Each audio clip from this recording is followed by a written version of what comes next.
Il y en a principalement deux. Vous voyez ici, en fait, la classification propre au radar des micro-ondes. Il y en a deux, en fait, une établie par l'I3E et une autre établie par l'OTAN. En haut, vous avez la fréquence en gigahertz et en bas, vous avez la longueur d'onde en centimètres. Alors, je vous rappelle le lien important qui existe entre la longueur d'onde et la fréquence. Alors, il s'agit bien de la fréquence de la porteuse, de l'onde porteuse, à ne pas confondre avec la fréquence de répétition des impulsions.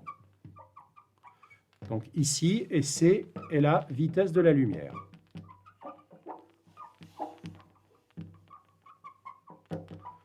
Donc ce que l'on voit, ce que l'on doit retenir, c'est que plus la fréquence augmente, évidemment, plus la longueur d'onde est petite. Revenons à la classification proprement dite. Vous voyez dans la bande rouge, jusqu'à 1 GHz, vous retrouvez la classification classique, historique, établie par l'Union internationale des télécommunications, avec HF, High Frequency, Very High Frequency et Ultra High Frequency. Le domaine propre au radar commence à 1 GHz, donc vous voyez que c'est subdivisé en un certain nombre de bandes, L, S, C, X, KU, K, KA, V et W. Nos radars de veille de l'aviation civile, donc ceux utilisés pour la détection des approches, on va principalement les retrouver dans les bandes L entre 1 et 2 GHz et dans la bande S entre 2 et 4 GHz. Autre radar de l'aviation civile qui utilise une autre bande, c'est la bande X, et ce sont les radars de surveillance sol qui surveillent les aéroports pour éviter les collisions au sol. On va principalement les retrouver en bande X autour de 10 GHz.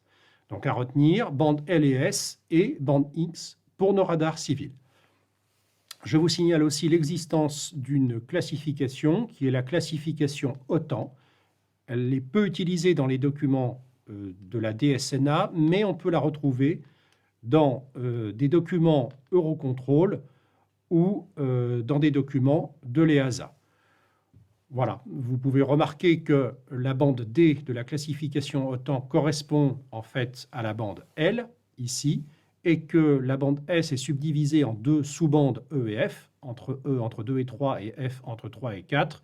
Et après, la bande X de nos radars sol correspond principalement aux bandes I et J de la classification OTAN. Il faut savoir que cette classification OTAN existe, mais elle n'est pas indispensable dans l'immédiat.